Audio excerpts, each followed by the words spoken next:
आज आपण बघणार आहे ते कंपॅरिझनबद्दल. मागच्या व्हिडिओमध्ये पाहिलं होतं की कसं एकमेकांना क्रिटिसाइज करत आपण बोलत असतो.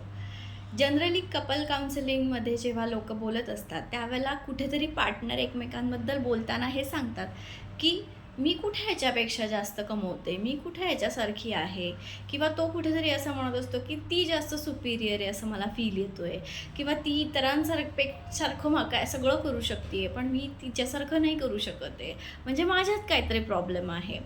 असं कंपॅरिझन करत करत आपण एकमेकांबरोबर जगतोय का?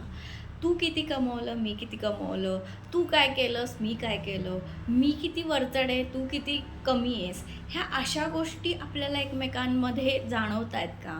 कंपॅरिझनमुळे होतं आहे काय? तर बेसिकली माणसाला प्रत्येक ह्याच्यामध्ये ओढाताण सुरू होते. म्हणजे मला रिलेशनमध्ये पण ओढाताण सुरू होणार आहे, बाहेरच्या जगामध्ये तो ओढाताण ऑलरेडी आहेच आहे. मग इथे मला त्या ओढाताणीचा ताण निर्माण होतो आहे का? म्हणजे आज मला ह्याच्यासारखं कमवता आलं पाहिजे, मी ह्याच्यासारखी कमवत नाही आहे, हे फिलिंग घेऊन जगणाऱ्या अनेक स्त्रिया आहेत. त्याचबरोबर अनेक पुरुष देखील आहेत की माझं शरीर, माझं दिसणं हे हिच्यासारखं ग्रेसफुल नाही आहे, तर मला कदाचित हिचा पार्टनर म्हणणं योग्य नाही आहे, किंवा हिच्यासाठी कॉम्फर्टेबल नाही आहे, असं फिलिंग घेऊन जगणारे देखील अनेक पुरुष आहेत. कपल काउन्सिलिंगमध्ये घडलेली एक घटना मला तुमच्याशी शेअर करावीशी वाटते की एक कपल ज्यावेळेला माझ्याकडे आलं होतं त्यावेळेला ते मला असं म्हणत होतं की आमच्या दोघांमध्ये साम्य असं काहीच नाही आहे, आणि मग आम्ही ज्या वेळेला एकमेकांकडे बघतो त्यावेळेला आम्हाला प्रत्येक वेळेला असं वाटतं की आम्ही एकमेकांसाठी कॉम्फर्टेबलच नाही आहे. मग जेव्हा मी त्यांना प्रश्न विचारला की का बरं असं वाटतं, की नक्की काय काय तुमच्यामध्ये वेगळेपण आहे?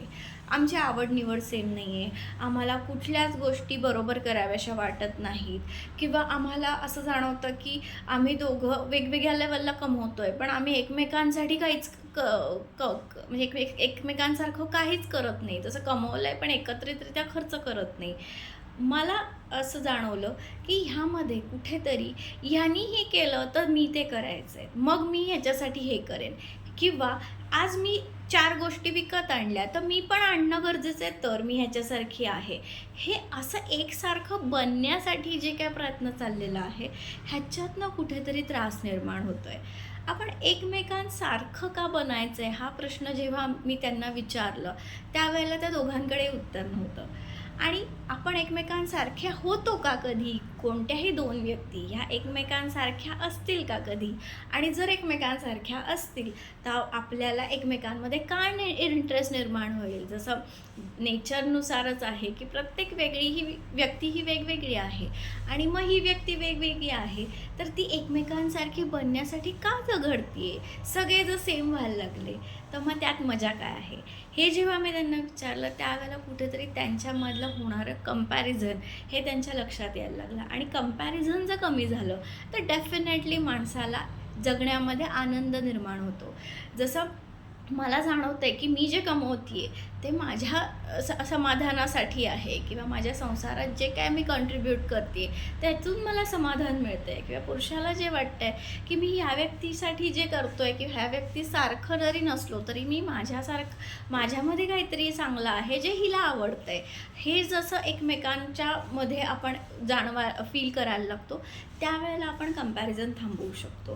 तर असेच कंपॅरिझनमधनं होणारे ताण हे कुठेतरी आपल्याला कमी करण्याची गरज आहे का, ह्याचा विचार करायला हरकत नाही.